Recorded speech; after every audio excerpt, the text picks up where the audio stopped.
Tudo da Canção Nova em um só lugar. Canção Nova Play. Louvado sejam nosso Senhor Jesus Cristo e a sua mãe, a Virgem Maria Santíssima. Para sempre sejam louvados. O carisma do nosso instituto é experimentar, viver e cantar as misericórdias do Senhor. E eu venho aqui hoje agradecer todo o tempo de graça que Deus proporcionou à minha vida. Eu experimentei, vivi e hoje conto e canto a misericórdia que Deus fez na minha vida. Recordei agora a mensagem de Nossa Senhora de Medjugorje, que ela falou no dia 2 de fevereiro deste ano. Então ela disse assim: eu sempre, em todos os tempos, louvei o Senhor por tudo aquilo que Ele fez em mim e por meio de mim. E unindo a minha voz às palavras bíblicas da mãe de todos nós, cantamos agora com a Madre Kelly. O Senhor fez em mim maravilhas, santo é o seu nome. O Senhor fez em mim maravilhas, santo é seu nome. Deus lhe pague. Ele olhou para a baixeza de sua serva. Na nossa família, eu tenho uma bisavó que se chama Maria Madalena. A minha avó se chama Antônia Madalena, já não está mais entre nós. E a minha mãe se chama Nilda Madalena. E eu sou Jane Madeleine. A única que herdou de todos os irmãos, né, o nome de Madalena.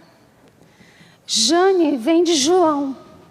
E João significa Deus é misericórdia, graça, bondade. Madeleine é Madalena em francês. E de Santa Maria Madalena foram expulsos 7 demônios. O que eu vou contar para os senhores e senhoras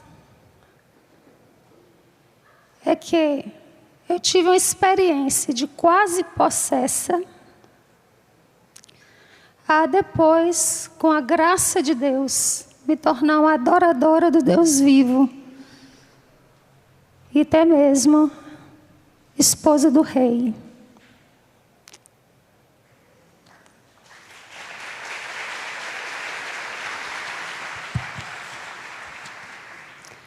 A minha avó tinha o nome de Antônia, porque nasceu no dia de Santo Antônio. Então, ela tinha uma grande devoção a esse santo, tá? Antônia Madalena. E tinha um quadro no quarto dela e eu dormia com ela. Minha avó era uma católica praticante, diferente dos meus pais. E ela, de muita oração, piedade, muito boa, uma pessoa boa. Eu digo até que ela tem fama de santa na nossa família e entre amigos. E então ela rezava, às vezes olhava para esse quadro, e olhando para esse quadro, eu vi o menino Jesus, pela primeira vez assim que eu tenho consciência. O menino Jesus em pé, sobre o que eu pensava que era a Sagrada Escritura. Eu penso que era a Sagrada Escritura ou o ofício divino. Eu penso que é a Sagrada Escritura. E, como Santo Antônio estava feliz, e o menino Jesus estava fazendo carinho nele, eu desejei aquele menino para mim. Não sei se está aqui, eu estou na frente, né? Então, ao desejar esse menino para mim, eu recebi uma outra figura. A outra figura que vai ser mostrada agora, está aí. essa figura eu levei anos e anos na minha mão. A gente mudou muito de casa e eu nunca me apartei dessa figura. E ela se tornou até a capa do CD do Rosário, da Madre Kelly. E aí, então, nesse quadro, descobri que o menino Jesus tinha uma dona, a mãe dele. E eu teria que ter a permissão da mãe dele para poder pegar o menino. Nessa época, meus pais passaram para a gente a historinha das 3 pastorinhas, né? Eu digo historinha porque é com criança, mas a verdade da vida dessas crianças. E essas crianças tiveram a experiência maravilhosa com Nossa Senhora. Então, eu queria ter, né, para poder chegar nela e pedir um menino. Só que eu brigava muito com meus irmãos. Aí eu desisti de ver, né, porque precisava ser santa.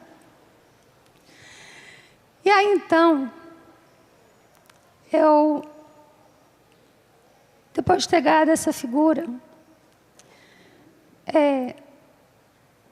minha avó, ela teve uma filha que morreu pequena, a Neide. E eu parecia com essa menina. Daí que eu fiquei sendo a favorita da vovó. Com isso, assimilei muito do amor que minha avó tinha com as coisas de Deus, mas só nessa fase. Mas aquilo ficou guardado no meu coração. No tempo certo, despertou. Então,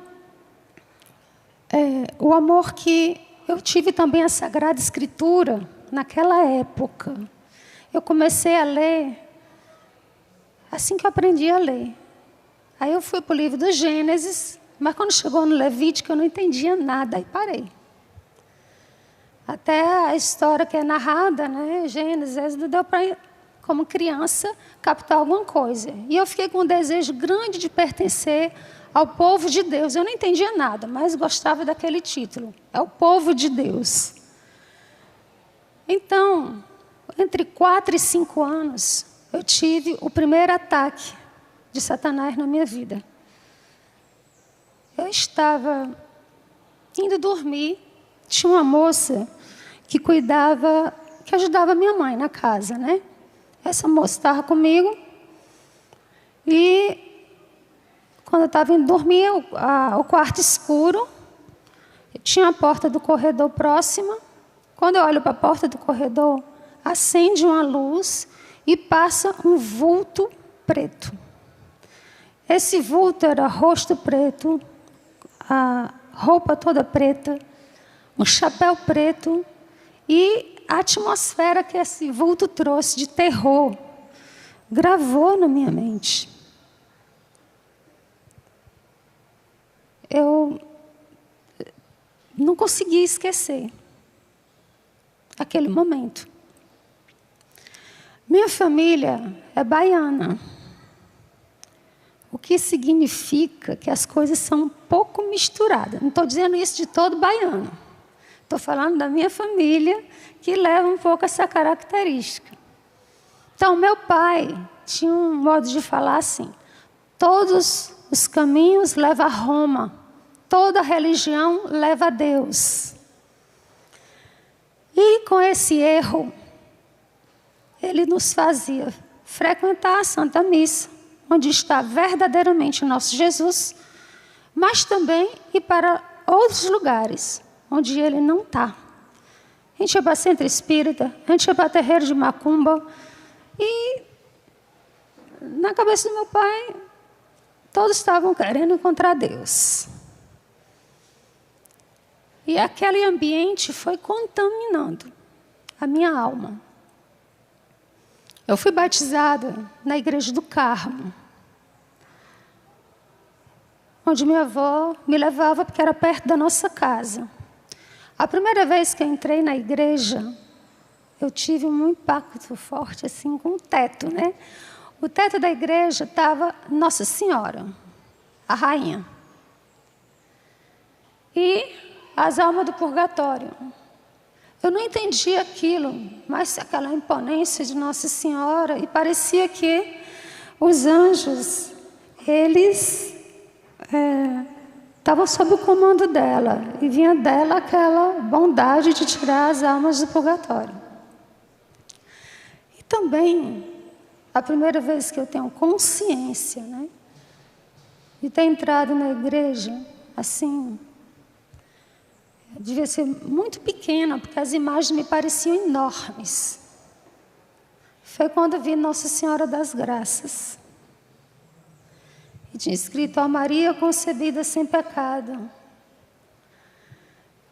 E eu vi de novo aquela soberania de Nossa Senhora. De algum modo eu achei que ela podia me proteger. Ela era tão grande e parecia tão boa. Então ficou aquela boa impressão de Nossa Senhora na minha vida. Isso eu estou colocando porque para perceberem que desde muito cedo era Nossa Senhora e Satanás me disputando. Quando tive a ocasião de ir para o colégio, eu fui para o patronato de Nossa Senhora Auxiliadora. Então,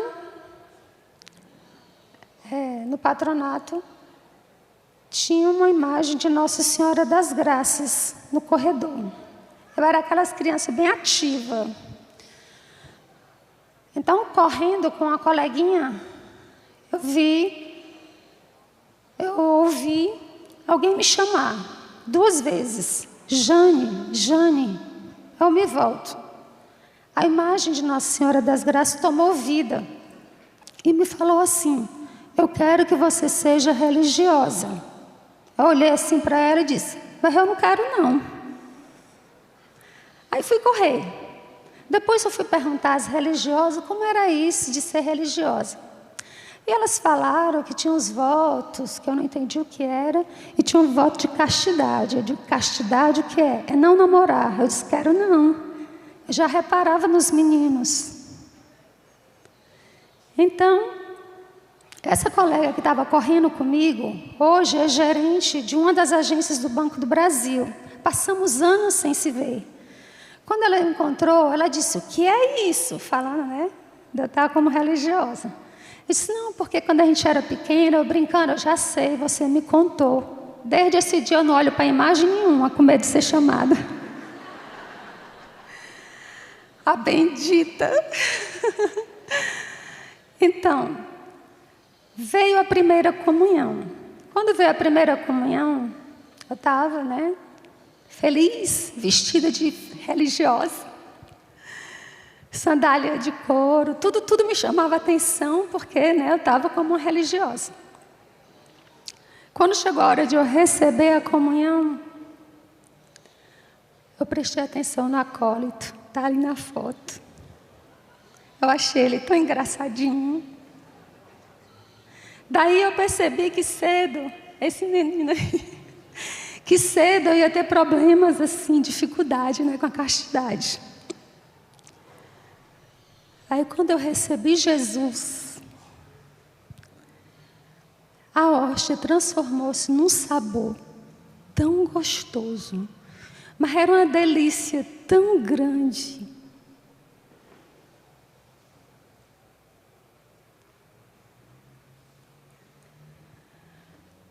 Que a gente disse há pouco, né?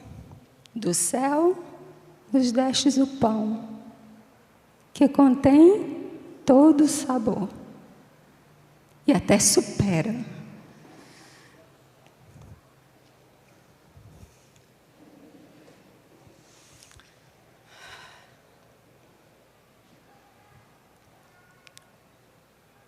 Então, eu nem prestei atenção assim, que até esqueci do acólito. Já devia ser um sinal, né? Que Jesus, Eucaristia, é de uma delícia tal, a carne de Jesus, que a gente esquece os problemas da carne. Mas eu não prestei atenção. Aos 8 ou 9 anos, a gente morava num sítio.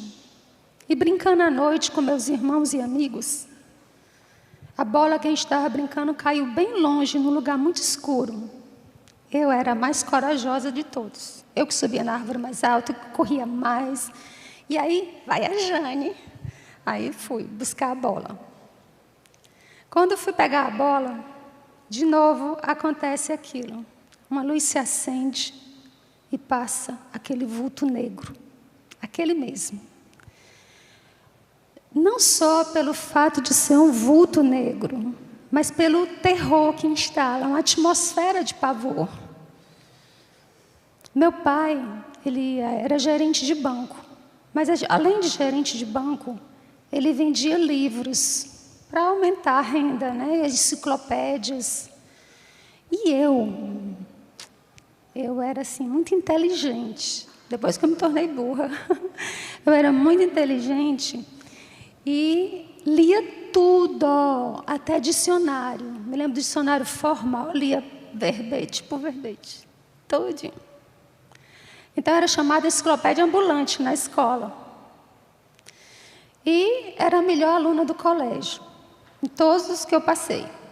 Eu era melhor de educação artística matemática. E com aquilo foi me dando aquela falsa segurança da inteligência.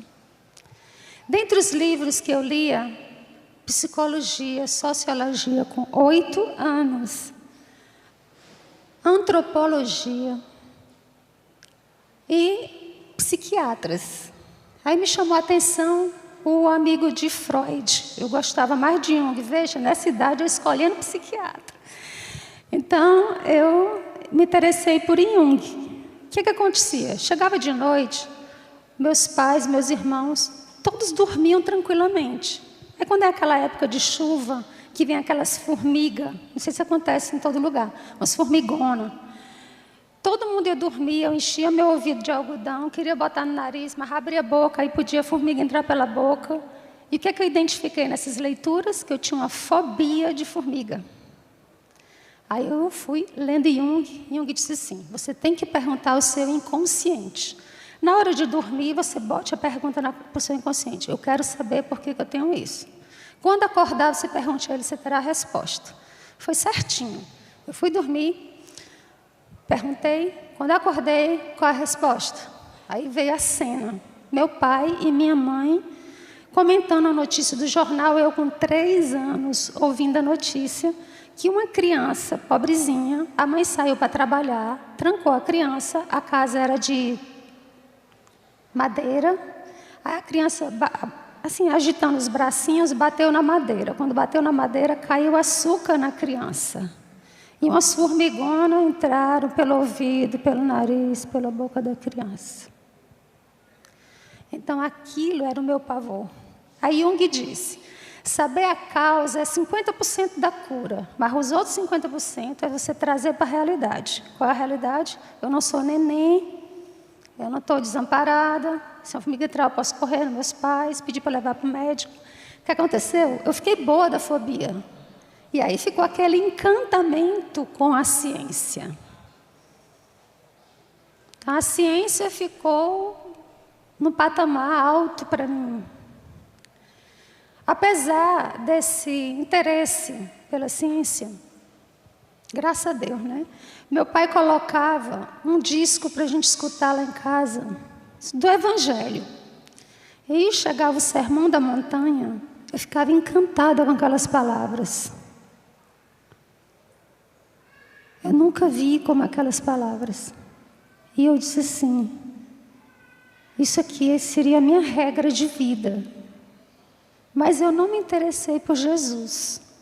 Jesus é uma pessoa que tinha palavras bonitas, sensatas, mas só. E eu fiquei querendo saber quem é que vivia aquele Sermão da Montanha. Como eu lia muito, encontrei Madre Teresa de Calcutá. Eu disse, aí fiquei observando, né? Madre Teresa de Calcutá, digo, essa daí vive. E na minha cabeça eu formulei um projeto de um dia ir para a Índia, ficar um tempo com a Madre Teresa, mas sem me interessar pela religião dela, apenas pelas atitudes de caridade. Onde vi uma pessoa que de fato era né, com os aflitos, com os pobres e tudo. Eu acreditava em Deus, como criador. Eu achava um absurdo entre as pessoas que eu lia ter ateus. Eles gostam muito de se proclamar ateus. Aquilo eu dispensava deles, que achei, não, isso aí não cabe. Pessoa tão inteligente, achar que Deus não existe, isso tudo que está aí. Só que para mim, Deus nos criou, mas viveu no céu, sem se importar com a gente, porque Ele já tinha feito muito. Eu não criticava Deus. Achei que Ele já deu muito, achava a natureza lindíssima. Tanto que eu fiz um semestre de ecologia, eu tinha a pretensão de cuidar da natureza. Então, eu fiz um semestre de ecologia. Depois o curso foi extinto, que eu mudei para serviço social, que era o meu maior interesse.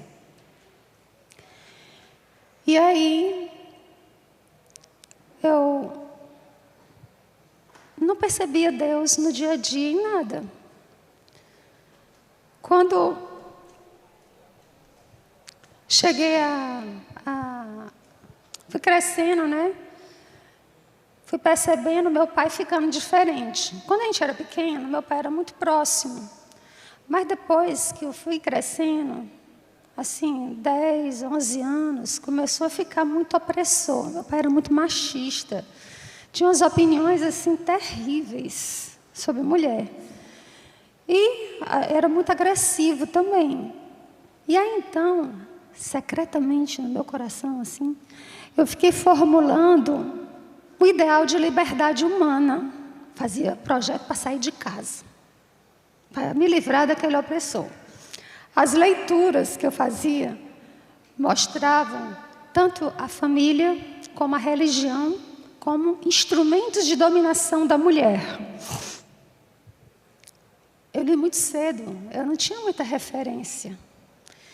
E dentre essas coisas que eu li, tinha uma antropóloga, a Margaret Mead, que foi colocando que a virgindade era um conceito cultural. Havia lugares, como na Malásia, que as mulheres, elas, antes de casar, elas deviam ir para um centro de prostituição, para aprender as artes do amor e aí servir melhor os maridos. E também na África tinham as tribos em que as mães desvirginam as filhas pequeninas para valorizar, porque nessas tribos a mulher que tem muitos homens é porque é muito interessante nessa área e é mais cobiçada. E assim eu fui relativizando a virgindade e coloquei na minha cabeça que eu não casaria virgem, não ia frequentar a religião, ia fazer da minha vida o que bem quisesse, que eu sou livre, eu sou mulher e quero ser empoderada. E aconteceu... Vou passar mais rápido. Que aos 12 anos... eu tive contato com as ciências ocultas. Entre as coisas que meu pai tinha também algumas coisas nessa parte. Tinha uma assinatura de uma revista chamada Planeta. E nessa revista passava pessoas que tinham feito experiências com magia. E eu fiquei interessada. Aí eu comecei a entrar por esses caminhos. Lá em casa tinha uma pirâmide feita de haste de metal, meu pai, que a gente entrava para receber energia. Meu pai tinha amigos mágicos, fazia cursos de hipnose, parapsicologia, um nome que eu nem sei mais o que é, metapsíquica, Seixonoye, e algumas coisas ele me levava. Eu absorvia tudo. Eu tinha muita sede de conhecimento. Então, os senhores e senhoras sabem o que seu filho lê? Sabe o que ele está vendo na internet? Estejam atentos, porque até nas revistinhas ditas de criança ou de adolescente, eu já encontrei uma página para magia, em quase todas. Uma vez, inclusive, a gente foi visitar a casa, a gente estava numa missão, E uma tia do irmã nossa pediu para a gente passar na casa delas, a gente foi. Estando lá, assim que eu cheguei, me chamou a atenção um livro que estava numa mesinha assim, tinha uma meninazinha próxima a esse livro. O livro era o dicionário de Harry Potter. Olhei assim, aí cumprimentei as pessoas e fui, discretamente chegando lá. Me sentei e perguntei para a menininha, é teu? Aí ela, dá para mim? Aí ela ficou assim séria e se levantou, correu, disse, vixe, acho que eu aborreci a menina. Lá e vem ela com outro livro. Iniciação à bruxaria, dessa grossura. Aí eu disse, garota, onde você adquiriu isso? Aí ela foi me contando, buscando na internet sobre magia, por causa do Harry Potter. Ela descobriu que tinha uma banca de revista próxima à casa dela, que vendia esse livro, porque eles indicavam. Não é um livro para criança, é um livro para ser bruxa mesmo. Aí eu disse para ela, você está tendo pesadelo, né? Você está ficando apavorada. Ela, você permite eu contar para sua mãe? Porque eu não vou estar aqui. Só ela pode lhe ajudar. Graças a Deus ela permitiu. Mas entendem, isso pode estar acontecendo com muitas crianças e jovens. Satanás, ele ilude. Então, ele coloca uma fantasia naquilo ali, como se fosse muito divertido, como se esse poder, ele pudesse ser adquirido sem consequências. Ou que não fosse machucar ninguém, ou não machucasse o próprio autor da magia. Aos 14 anos, eu tive um ligeiro namoro, de uns meses. Aos 15 anos, tive um namorado, que ele era filho do diretor do Centro de Sociologia, que era casado com a diretora do Centro de Psicologia. Imagina o garoto. Então, com ele eu fui conhecer um tanto quanto de política e droga, maconha. A gente conversava muito. E aí um dia ele disse assim, eu queria que você conhecesse uma bruxa que eu conheço, numa praia distante. Lá ela faz um chá de cogumelo, era um chá de zabumba. A gente vai para outras dimensões. Eu digo, também drogado? Ele disse, não. É coisa extraordinária, é além da droga. Eu disse, não creio. Mas meu pai, graças a Deus, não deixava a gente sair muito, né? Então, com o canto era longe, eu não pude ir, graças a Deus. Na falta de eu conhecer essa bruxa. Então, ele disse assim, mas eu posso lhe levar para uma praia aqui perto que tem duendes. Eu, como é? Você vai ver lá. Aí eu combinei com a minha irmã mais velha, que foi com o namorado dela, e de noite cedo, né, porque a gente não podia chegar tarde, nós fomos nessa praia. Tem umas dunas lindas lá. Então, quando a gente está sentado conversando, minha irmã ficou mais afastada com o namorado, eu estava sentado conversando com ele na duna, quando eu vejo uns seres pequeninos correndo. O que é isso? Verdes. Eu não sabia que eram demônios se apresentando naquela aparência para me enganar, porque ele escutou a nossa conversa, né? Então ele chegou e se colocou naquela forma. E eu vi um bem grande, que ia da areia até a lua, enorme. Aquilo eu fiquei chocada, assim, nossa. Voltei para casa e quando eu voltei, faltou contar uma coisa para os senhores e senhoras. Eu sentia como se eu não estivesse pisando no chão. Era como se tivesse uns milímetros acima do chão. Tudo isso, hoje eu sei que é ilusão de Satanás. Mas na época parecia real. Existia uma pessoa que inventou uma máquina de fotografar, um russo, a aura humana, que é a luminosidade que sairia, porque a gente tem componentes como fósforo, magnésio, que emite luminosidade. Aí esse rapaz que eu namorava falou isso e disse assim, mas eu vou lhe ensinar a ver sem a máquina. A gente não está na Rússia, né? Sem a máquina. Aí então ele me levou, dentro de casa tinha o escritório do meu pai, vamos para lá, que aí fecha as portas, o ambiente escuro, pega uma vela, porque a vela tem a luminosidade ideal para essa experiência, olha aqui entre o cabelo e a parede, fique olhando. Aí eu fiquei olhando, aí começa a imagem da pessoa a escurecer, fica toda escura e sai depois uma luz. Aí eu achei aquilo que é divertido, né? Nossa, que bom. Então, quando eu estive nessa praia, que tinha esses bichinhos correndo, esses serizinhos, quando eu voltei, a minha sensibilidade ficou aumentada. E quando eu deitei, eu quis até conversar com a minha irmã, mas a minha irmã queria dormir, estava cansada. Aí eu me deitei. A gente dormia no beliche, ela em cima e eu embaixo. Aí eu olhei, da madeira da cama dela saíram várias cores, eu acho que umas 7 cores. Eu só via antes uma.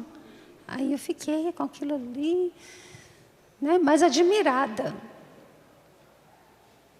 E dia seguinte, comecei a observar que de todos os objetos, não só das pessoas, saíam essas luzes. E eu via tudo sem vela, sem nada. Na leitura daquela revista Planeta, que tratava até do Paulo Coelho, Raul Seixas, algumas experiências que eles fizeram, tinha uma experiência com vogais. Eu achei mais fácil, porque eu tinha medo de perder o controle do que acontecia.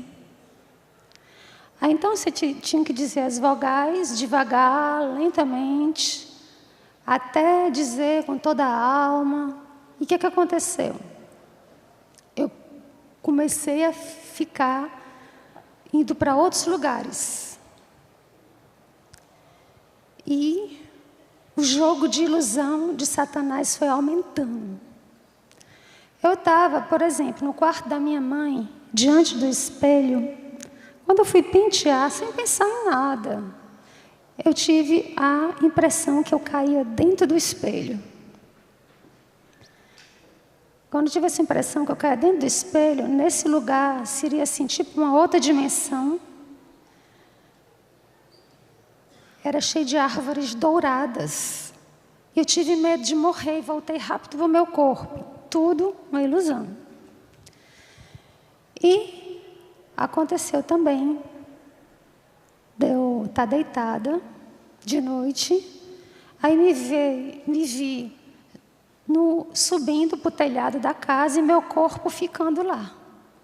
E lá do telhado eu olhava para o meu corpo, deitado.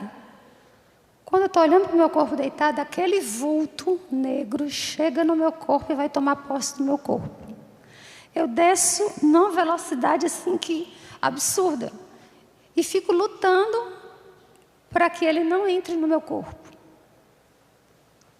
E senti um pavor de morte que não dá para expressar. E eu não sabia rezar.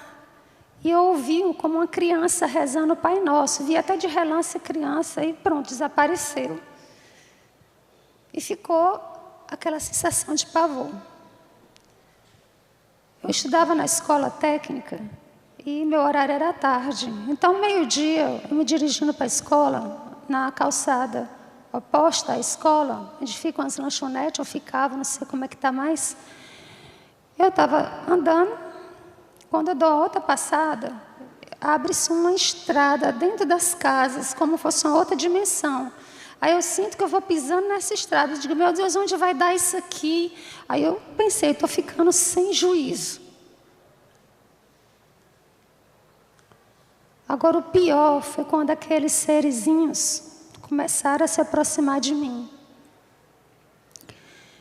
E eles ficavam me tocando me alisando, e começaram a dar emoções sexuais na minha pessoa, despertando a sensualidade que eu nem sabia que tinha. E eu comecei a ficar com medo de dormir. Principalmente quando era lua cheia. Eu sentia uma dor aqui atrás da nuca, aqui na nuca, e tinha que me deitar. Quando eu me deitava, lá vinham eles. E passou um filme chamado A Hora do Pesadelo. Não sei quem já assistiu esse filme, mas ele é horrível. O pior que ele retratava muito do que eu vivia. E eu fiquei mais apavorada, como se o demônio mandasse ter feito aquele filme para mim. Olha, como é que eu faço com você? Eu estava conversando com a pessoa e assim, a gente pisca os olhos normalmente, né? Então, quando eu piscava, a pessoa começava a se deformar. A situação em torno de mim mudava. Aí eu fui bater na porta dos meus pais. Então, pedi ao meu pai ajuda, falei o que estava acontecendo. Então, meu pai, ele levou porque ele conhecia. Me levou para o centro espírita, me levou para o terreiro de Macumba, cada um dizia uma coisa. E, por fim, ele levou no padre exorcista da época, que era o padre Caetano. Só que, quando eu cheguei lá no padre Caetano, tem a espera, né?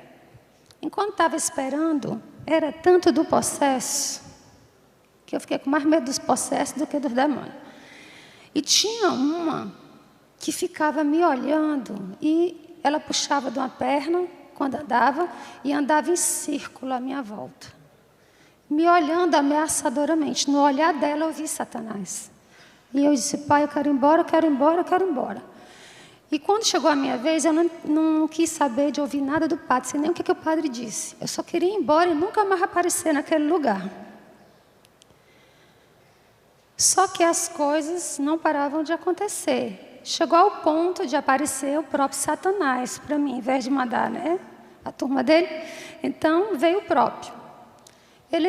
Foram várias experiências com ele, assim, né? Vendo.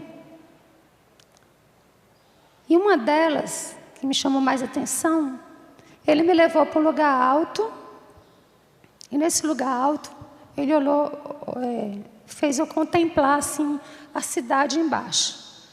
Era uma cidade com edifícios muito altos, muito lindos, de vidro. Era uma cidade muito moderna. E então, ele mostrou para mim, fazendo um gesto que podia me dar aquilo tudo. Aí então ele faz eu descer com ele para perto, né, para baixo da cidade, e vendo as pessoas que estavam nessa cidade. Ele disse para mim: todos trabalham para mim. E eu olhei, assim, o olhar dessas pessoas era como se elas estivessem hipnotizadas, elas estavam sem expressão.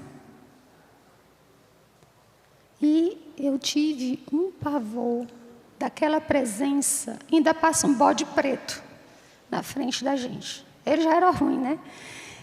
Então aquilo ali, eu disse: não, eu não quero. O Sermão da Montanha tinha deixado em mim marcas. Eu gostava da pobreza. Eu gostava de São Francisco de Assis. Não queria muito com a religião dele, mas admirava aquele louvor das criaturas, gostava da natureza. Não me interessava aquilo tudo. Então, recusei, mas ele não parou de estar me ameaçando. Preciso que vá mais devagar. Aos 16 anos, eu fiz um acompanhamento de orientação vocacional. Estava bem pertinho do vestibular, porque eu ia fazer o vestibular com 16 anos, porque quando estava na segunda série primária, eu estava dando muito trabalho assim na sala de aula, agitando as crianças, porque eu aprendia rápido. Aí então a professora me levou para a lousa, fez exercício, eu respondia, fazia outro, respondia, eu disse, vou ter que lhe passar, e me passou para a turma da frente, da 3ª série. E com isso eu fui ficando muito adiantada. Na 4ª série aconteceu isso de novo. Botava exercício, eu pegava muitos livros dos meus irmãos que tinham a série para frente, matemática, física, e ficava fazendo os exercícios deles. E isso deixava depois eu inquieta na sala. Aí então, fiz essa orientação vocacional porque eu estava indecisa. E o resultado dessa orientação vocacional, que foi com a psicóloga, por 3 meses. 3 meses fazendo muitos testes, para saber qual era a minha inclinação, né? E o que deu? A psicóloga disse assim, olha, você tem uma inteligência muito grande, podia fazer qualquer curso. Tudo você se dá muito bem. Mas pelos testes, você é chamada a ser religiosa. E eu, o quê? Nem periga. Me recusa a esse resultado. Aí ela disse, não, mas então uma profissão que cuida das pessoas, que talvez lhe interesse, que é serviço social. Só tem um problema, paga mal. Eu disse, não tem problema, eu quero essa daí. Religiosa? Não. Aí, então, fui seguir essa profissão. Por quê? Desde pequena, Deus me fez com um coração de ter muita compaixão.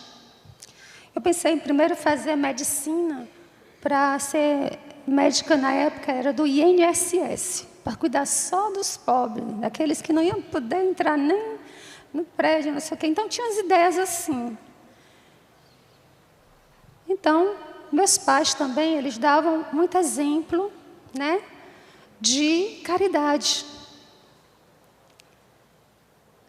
E aquilo despertou meu coração. Lembro de uma experiência, quando já estava com outro namorado, eu estava deitada numa rede e na varanda da casa da gente.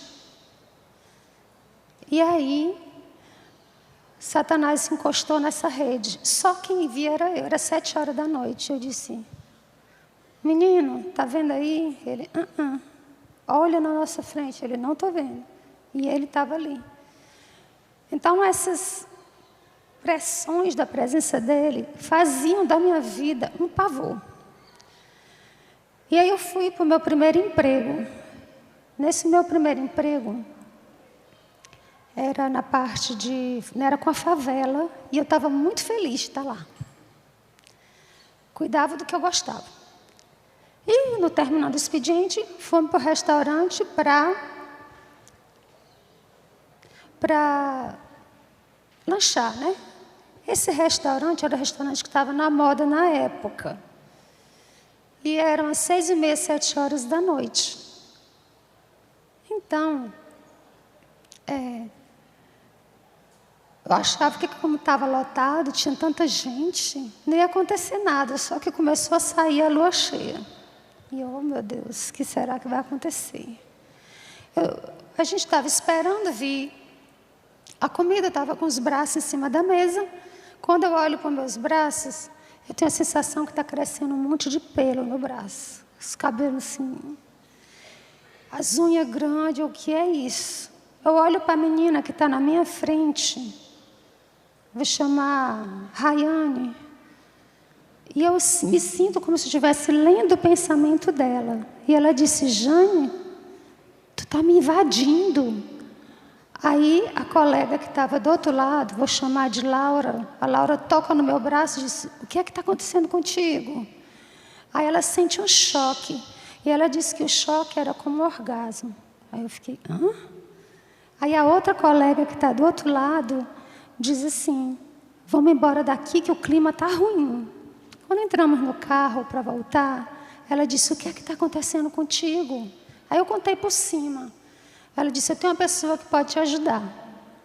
Aí me levou na cartomante. Essa cartomante, ela recebeu primeiro minha amiga, né, com aqueles problemas, costuma ter, namorado, tá. Aí chegou a minha vez. Quando chegou a minha vez, Ela botou as cartas e disse assim: você tem um problema que eu tenho. Eu disse: o quê? Você é paranormal. Que é isso? Olha, ela falando de si, eu tenho visões desde 5 anos, eu tenho premonições. E o que eu estou vendo aqui é que existe um ser muito mal, lhe perseguindo, que eu não vou dar o gosto a ele de dizer o nome dele. Mas ele quer se vingar de você. E quer se vingar através de um filho que você vai ter. Eu não tinha uma vida casta. Aí ela disse: você pode ir para um centro espírita para desenvolver, você pode ir na igreja católica, mas não fale nada para o padre não, que o padre não vai entender. Eu tinha uma amiga que tinha um tio que tinha um centro espírita, me levou lá, e eles falaram de de espíritos, de íncubos e súcubos que atormentam as pessoas na área sexual. Só que eu notava dos espíritas um olhar triste neles. E eu não gostei do ambiente lá. Se eu tomava os passes, a coisa passava. Mas se eu faltava um dia, lá vinha de novo. Eu digo: isso não funciona. Eu voltei na cartomante. Aí ela disse: você pode escolher uma oração na igreja católica. Aí eu fui para o trabalho, fiquei pedindo assim, desejando no meu coração. O trabalho terminava às 17 horas. Eu disse: se tivesse uma oração que começasse às 17h15 e fosse só uns 10 minutos, porque eu não aguentava, né, naquele tempo, a oração longa. E eu queria uma pessoa para ir comigo, porque eu não costumo andar na igreja. Aí terminou o expediente, fomos embora, tinha uma funcionária novata. Aí nós fomos juntos no carro. Quando chegou no centro, ela desceu, eu desci. E ela perguntou para onde eu ia. Eu digo: eu vou até determinado ponto. E ela: eu vou com você. Aí eu disse: e você vai para onde? Ela disse: vou para uma oração. Eu disse: que hora começa essa oração? Ela disse: 17h15. Eu: quanto tempo dura? 10 minutos. Eu: vamos. Chegando lá nessa oração, era a novena Nossa Senhora do Perpétuo Socorro. A gente canta ao Espírito Santo, que eu não sabia quem era. Eu fiquei lá, né? Depois diz a Nossa Senhora: socorrei-nos, ó Maria, noite e dia sem cessar. Aí vem a oração que todo mundo tem que fazer em pé, que é o Magnificat. Aquela que a Madre Kelly cantou aqui: o Senhor fez em mim maravilha, santo é o seu nome. Quando ficamos de pé, que essa oração foi cantada, começou a sair tanta lágrima dos meus olhos que eu não entendi, eu fiquei toda molhada de lágrima. Uma senhora chegou perto de mim: está acontecendo alguma coisa com a senhora? Eu disse: sei não sei o que está descendo aqui, mas não sei o que é não. Aí então, eu sei que nessa experiência, né, vai renovando o amor à Nossa Senhora, aquela Nossa Senhora da infância. Isso era estranho porque ninguém me via chorar, eu era durona, nem na dor, sabe aquela? E descobri também depois que é um canto à misericórdia, o Magnífica. Tem que ir mais rápido. Então eu chegava lá para pedir a graça. Minha graça era essa: não ver os bichos. Então pedi isso a Nossa Senhora. Nossa Senhora me concedeu imediatamente. Pronto. Tchau. Queria saber mais nada. Continuava com a minha vida de pecado. Eu não podia tomar anticoncepcional. Passava mal. Anticoncepcional, anti-inflamatório, sabe, antibiótico, tudo eu passo mal. Então, o que aconteceu? Apesar de rezar, né, fiquei grávida. 2 anos depois, fiquei grávida. Quando eu fiquei grávida, eu me lembrei de um filme que eu vi quando eu tinha uns 15 anos. E pensei: se eu tivesse de ter um menino, está aqui ele, o filme, tinha que ter esse rostinho aí. Porque o Pequeno Príncipe me lembrava o menino Jesus. E é príncipe, né? Eu disse: tinha que ter esse rosto. Aí então, quando nasceu Alexandre, certo? Olha só. Então, esse é o Alexandre. E conforme, né, dizia que ia se vingar através do menino, eu fiquei com medo do que podia acontecer com ele. E levei para a dona Gracinha, para ela rezar nele. Agora, ele está adulto já, pode passar ele já adulto. Esse garoto aqui, casado, viu? Então, eu estava com medo de acontecer alguma coisa com ele. Eu tinha tido um sonho ruim, com uma mulher, uma senhora idosa falando, olha, uma nuvem negra acompanha seu filho, você não vai fazer nada, vai poder fazer nada para salvá-lo. E o que eu fiz? Fui na igreja, que eu não frequentava há anos, só para rezar ali, rezei. Que eu não sabia rezar, né? Pedi, foi espontâneo. E ele ficou bom de uma doença grave que ele teve, de pneumonia, bronquite ia complicando, e ele ficou bom. Então, novamente, eu pegava a graça e não mudava a minha vida. Quando eu engravidei, eu tive que casar. Eu era contra casamento. Mas meu pai, ele exigia. Aí no cartório, a moça lá, como é que vai ficar seu nome? Eu disse, o mesmo, não sou filha dele. Aí ela pergunta, aí ficou chateado o meu sogro, porque eu não queria o sobrenome, né? E o meu companheiro, que era só casamento civil. E casamento católico, não quero, não vou à missa, não frequento, vou lá só para dar satisfação à sociedade? Vou não. Aí, então, meu companheiro, e a aliança? A gente pode usar a aliança? Eu disse, vaca e que tem uma argola para dizer quem é o dono dela. Não. Então, o que eu tinha de criança, eu fui uma criança assim, muito obediente, pequena, era verdadeira. Então, eu fui me transformando. E fui ficando muito rebelde, mentia. Essas realidades, tudo buscando a liberdade falsa. Pensando com isso, que eu estava fazendo o que eu queria. E estava sendo joguete do inimigo. O meu limite de fazer as coisas era prejudicar alguém. Então, o que aconteceu quando fiquei grávida? Propostas de fazer aborto. Como que eu vou fazer isso, gente? Quando eu tinha 16 anos, meu pai levou a gente para ver o Papa João Paulo II. E o Papa João Paulo II passou no Papa Móvel. E quando ele passou, uma voz dentro de mim falou assim, ele tem a verdade. Aí tudo que saía a respeito dele eu lia. E ele falou contra o aborto.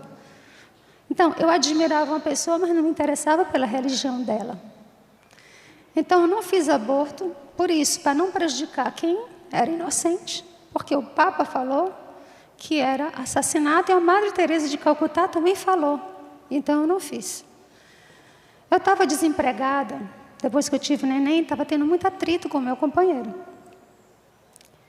E nesse atrito que eu estava, ele começou a ficar muito agressivo comigo. Então, estava querendo me separar. Mas desempregada, como fazer? Meu pai tinha deixado minha mãe, entrado na Igreja Universal. E eu não tinha para onde ir. Aí surgiu a possibilidade de um emprego. Então, nesse novo emprego, eu comecei a ter um relacionamento com o patrão. Justamente eu querendo me separar do meu companheiro, pai do Alex. E ele dizendo que ia comprar uma arma se a gente se preparasse, não sei o quê, que ia me matar. E eu, meu Deus, como saio dessa? Não aguentava aquele relacionamento. Aí, quando entrei nesse emprego, eu comecei um relacionamento com um dos donos do local. Fiquei grávida. De novo aquilo. O que será? Meu Deus, o que é que eu faço? De quem é essa criança?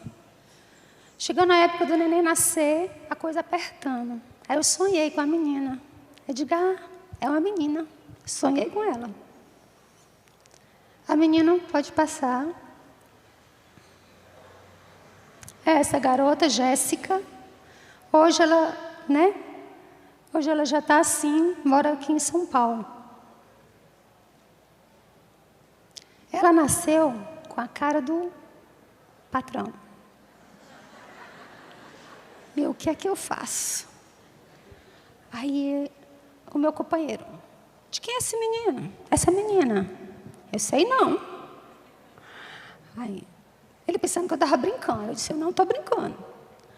Mas ele pensava. Então, eu disse assim, se ele é agressivo como ele é, sem saber, se ele souber, que será de mim? Aí, então, eu propus para ele, vamos se mudar? Ele, vamos. Aí ele pediu para eu atrás do apartamento. Eu fui, botei no meu nome, botei as coisas e disse para ele, pronto, vou morar só agora. O apartamento está no meu nome. E acabou o nosso relacionamento. E ele não teve coragem de me matar. Estou aqui, né?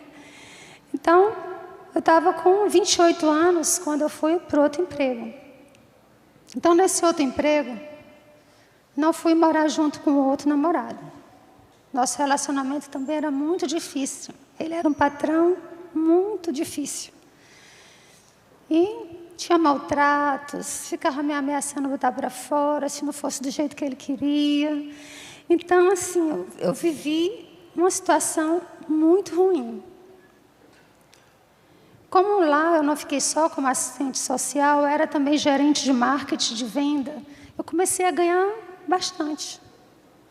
Enquanto eu ganhava muito, eu comecei a mudar meu jeito de ser, né? Não era como era agora. Gastava muito, tá? Gastava muito com cabeleireiro, esteticista, roupa.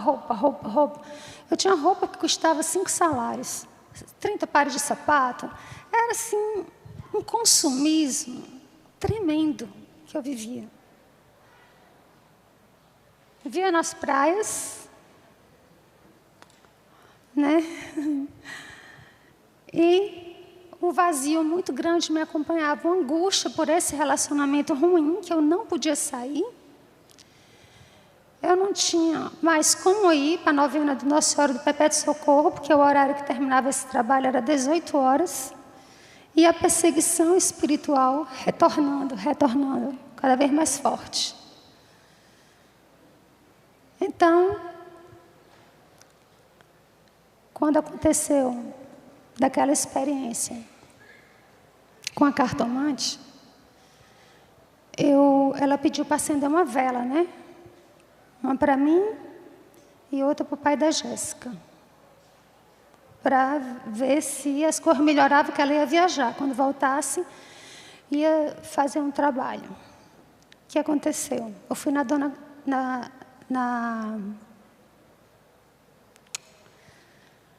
Peraí, só para não me confundir. Eu estive nesse trabalho, nesse segundo emprego. E nesse segundo emprego, eu, como gerente de venda, eu fazia seleção. E estava selecionando uma vendedora.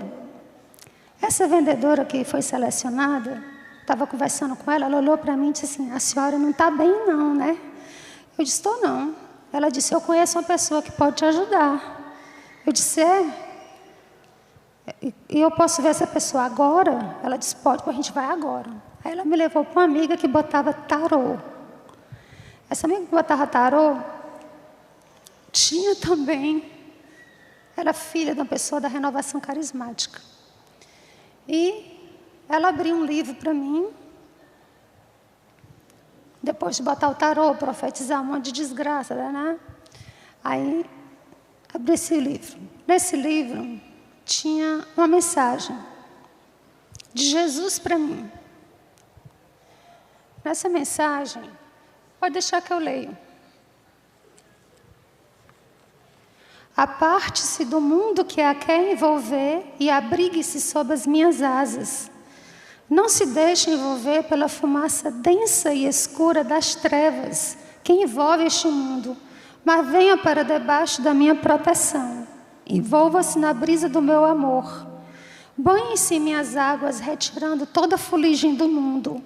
A minha água pode purificar todo homem e eu quero você purificada. Use de toda a autoridade que eu dou aos meus filhos e expulse de você toda tentação, não se deixando vencer pelo mal, pelo mundo. Peça também ajuda à minha mãe, invocando-a em suas orações. E no final tem essa oração. Finalmente, irmãos, fortalecei-vos no Senhor pelo seu soberano poder, revesti-vos da armadura de Deus, para que possais resistir às ciladas do demônio. Eu não entendia nada, mas escrevi, guardei. Então, essa senhora botava tarô, viajou. Aí eu fui na cartomante. E lá eu perguntei a ela, pode acender vela? Ela, pode, vela, luz. Mas por que você quer isso? Olha, eu me converti. Eu descobri que meus dons eram do Espírito Santo e o maligno estava me enganando. Eu agora participo de um grupo de oração. Você vem, é sábado. Aí eu, grupo de oração? Eu vou qualquer dia. Achava coisa de velho, né? Assim, grupo de oração. Aí fui embora. Esse grupo era na igreja de Fátima. E eu estava no meu trabalho. Passaram-se, essa proposta que ela fez foi final de julho. Passou o mês de agosto, setembro. Quando chegou outubro, tudo difícil na minha vida espiritual, moral. O relacionamento péssimo com o pai da Jéssica. E aí, então, eu estava no trabalho, comecei a pensar em me matar. Tinha saído um livro que tinha um título assim, 101 maneiras de se matar. Eu disse, eu compro esse livro, alguma dessas maneiras eu me agrado. Quando eu estava nesse pensamento, que eu abri a gaveta, eu me levantei para abrir uma gaveta no arquivo. E eu estava nesse pensamento de me matar e comecei a pensar com quem ia deixar as crianças. Só que, como mãe, eu fico com dificuldade, né? De deixar, achava que ninguém ia cuidar direito, não sei o quê. Meu Deus, não posso nem me matar. Como é que é isso? Aí, então, eu ouvi uma voz. Uma voz tomou conta de todo o ambiente. Essa voz dizia assim, na casa do meu pai, nem um servo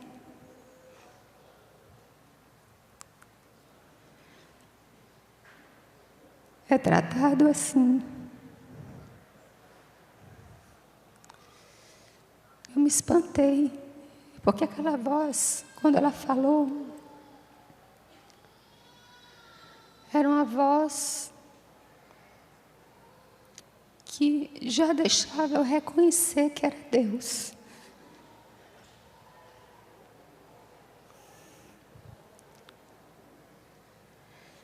Eu tinha noção de um Deus distante.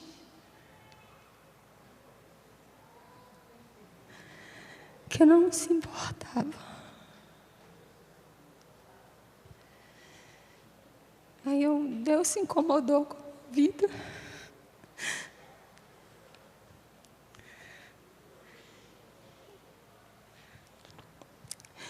Deus era o único que podia saber meu interior de dor, de sofrimento, de pavor do diabo.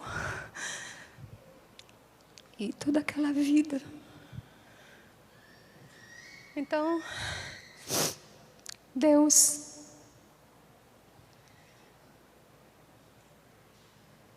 se manifestou e eu não sabia onde é que eu tinha ouvido aquela frase alguma vez na minha vida. De onde é isso? Da casa do pai? Eu pensei, é bem a igreja. Aí eu lembrei do convite da cartomante. Olha, o grupo de oração. Ah, sim. Então, que a gente não deixe nunca de convidar uma pessoa para ir para um local santo, para um grupo de oração, para a missa. Não sabe a hora que aquilo vai tocar. Deus vai usar. Deus usa os sinais também. A gente usar cruz, camiseta, quem é religioso, o hábito, quem é padre, suas vestes. Ninguém sabe como é o momento que Deus vai usar. Esse grupo acontecia dia de sábado, dia dedicado a Nossa Senhora. Antes de ir para esse grupo, eu estava no trabalho.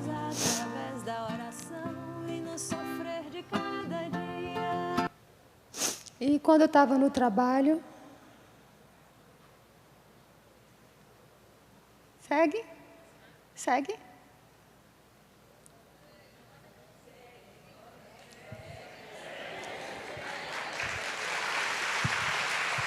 Bem rapidinho. Quando eu estava no trabalho, entrou um jovem que ninguém viu, só eu que vi. Ele tinha que passar na área de atendimento, era um hospital, tinha que passar em várias, no corredor. Ele entrou na nossa sala, me entregou 3 figuras de Nossa Senhora. É um rapaz louro, muito bonito, devia ter uns 22 anos. Ele entrou e disse assim, eu trouxe isso para você, e saiu. Quando eu vi a figura de Nossa Senhora,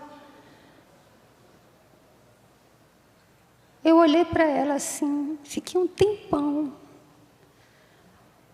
A impressão que ela me dava era tão forte, de uma pessoa realizada, sábia, toda a inteligência que podia ter em alguém, eu via nela. Uma pessoa que teve um projeto feliz de vida.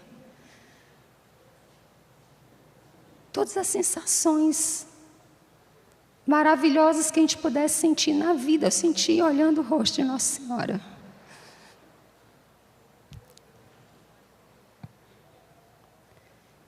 E assim eu peguei essa figura, levei para casa, dei uma para minha mãe, uma para minha irmã Miriam, e peguei essa figura e preguei do lado da cama. E olhava para ela e pedia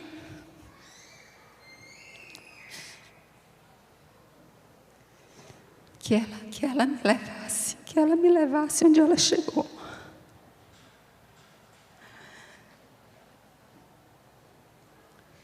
Ela era totalmente pacificada.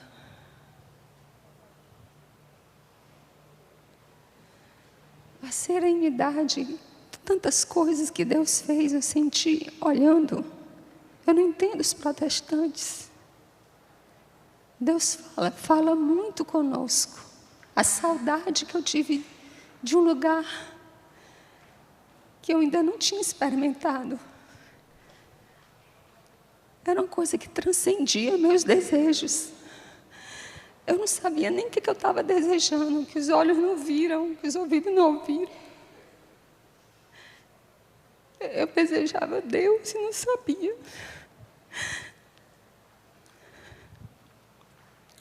Então, Nossa Senhora, essa porta do céu, ela abriu para mim, ela vislumbrou para mim o paraíso. E eu fiquei pedindo socorro a ela. Pode ser agora? Não? Pode ser agora? Só? Chamar como?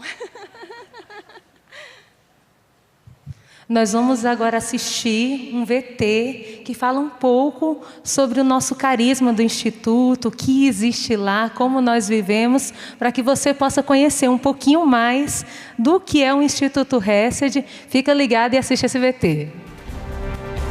A espiritualidade do Instituto Hesed é essa busca da união com Deus, nos moldes dos santos carmelitas, Santa Teresa, São João da Cruz, Santa Teresinha, que nos ensinam a rezar, a confiar, a nos abandonar e a crescer no amor ao menino Jesus. Nossa mãe, nossa rainha é a Virgem Maria. Ela é nosso modelo, é a nossa mestra da vida interior. Minha mãe é a Virgem Maria, ela que agora vai me acolher, me abraçar, me perdoar, me compreender, me acalmar, me ensinar, me educar, me formar, me ama. No próximo vídeo nós vamos falar das nossas obras de apostolado. Não deixe de assistir.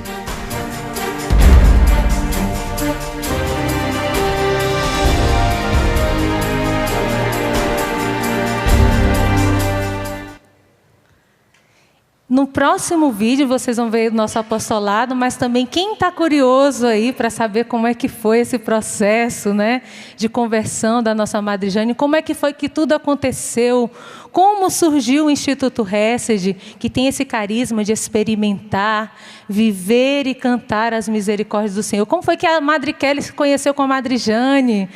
Como foi que a gente nasceu? Como foi que surgiram as primeiras vocações, não é? Como é que nós vivemos esse carisma, essa espiritualidade da busca da união com Deus, de estar na oração, na contemplação, na expiação, na adoração e também na missão, não é? Na celebração, na ação de graças, que são os pontos do nosso carisma do Instituto Hesed. Nós vamos continuar a segunda parte do testemunho da Madre Jane e também, no próximo vídeo, conhecer um pouco como é o nosso trabalho, o que nós vivemos em cada dia. E se você é jovem, moça e rapaz, tem interesse de saber um pouquinho mais da nossa comunidade, entra no nosso site, que é www.institutohesed.org.br.